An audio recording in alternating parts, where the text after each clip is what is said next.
Magandang araw po sa lahat. Ito po si Danilo Dizon sa programang Opinyon dito sa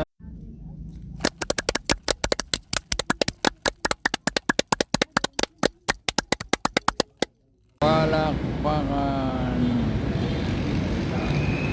Ang aking pong topic ngayong araw tungkol pa rin sa ginanap na INC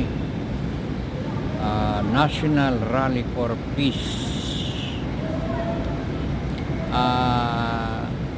Kitang-kita po at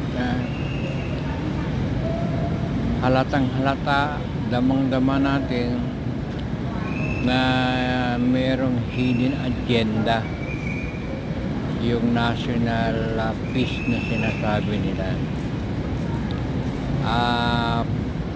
Para bang pinatatahimik tayo na wag na tayong magbusisi sa mga kapalpakan. Parang gusto na i-save si BP Sara na wag na muna natin pag-usapan yung tungkol sa mga nawawalang hindi may paliwanag ng confidential fund sa DepEd at saka sa OBP, yung Office of the Vice President. Pwede ba yun? Panawagan peace para kalimutan yun? Sila na yung batas. Para na yung mga ibinigay na katungkulan sa mga congressman para magbusisi, magtanong, inquiry, in aid of legislation. Ano yun? Mas mataas na ang INC kaysa sa batas, sa mga mambabatas.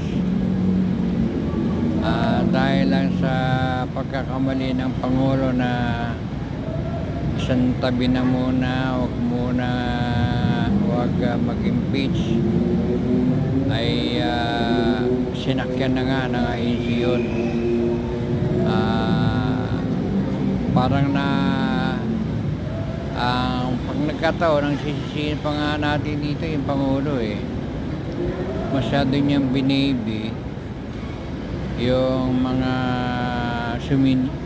naninira na sa kanya Alas sibaksak na nga yung gobyerno niya pero inililigtas niya ano naman ang magagawa natin?